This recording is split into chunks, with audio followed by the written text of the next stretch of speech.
Top quality और consistent performance के लिए सिर्फ सिल्वर पंप्स। टॉप क्वालिटी और कंसिस्टेंट परफॉर्मेंस के लिए सिर्फ सिल्वर पंप्स, नाम याद रखना। सिंदूर महारक्तदान यात्रा हा उपक्रम आज सांगली जिल्हा शिवसेनेच्या वतीने आपण आयोजित केलेला होता। त्याची सुरुवात ही झालेली आहे। आदरणीय पक्षप्रमुख एकनाथजी शिंदे साहेबांच्या नेतृत्वाखाली व आदरणीय खासदार डॉक्टर श्रीकांतजी शिंदे साहेब, आदरणीय उद्योग मंत्री उदयजी सामंत साहेबांच्या मार्गदर्शनाखाली ही यात्रा सांगली जिल्ह्यातून आज काश्मीरच्या दिशेने रवाना झालेली आहे। खरं तर संपूर्ण भारतामध्ये देश स्वतंत्र झाल्यापासून अशा पद्धतीचा उपक्रम कधीही झालेला नाही। तो आज सांगली जिल्हा शिवसेना पक्षाच्या वतीनं आज करण्यात येतोय। खरं तर या उपक्रमाच्या पाठीमागील भावना उद्देश एवढाच आहे की ज्या लोकांमुळे आज आपण घरात निवांत झोपतोय, जे सीमेवरती आपली सुरक्षा, देशाची आपली सुरक्षा करतायत। खरं तर परवा पहलगामचा हल्ला बघितला असेल, अनेक शूरवीरांनी आपल्या सुरक्षेसाठी बॉर्डरवर त्यांनी त्यांचं रक्त सांडलं, पण त्यांच्यासाठी आपण काहीतरी केलं पाहिजे ही माझ्या मनापासून एक शिवसैनिक म्हणून पहिल्यापासून भावना होती। आणि खरं आज भारत देशामध्ये ह्या उपक्रमाच्या माध्यमातून हा जो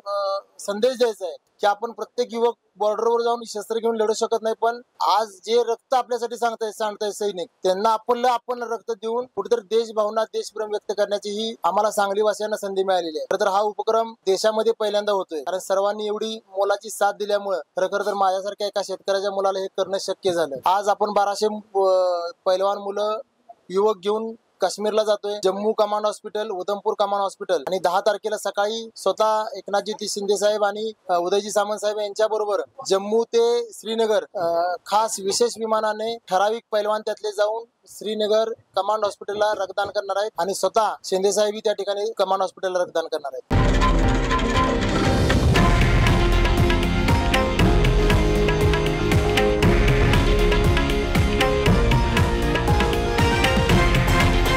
हे आहे देशातील नंबर 1 न्यूज नेटवर्क आणि आपण पाहत आहात TV9 मराठी, एकमेव।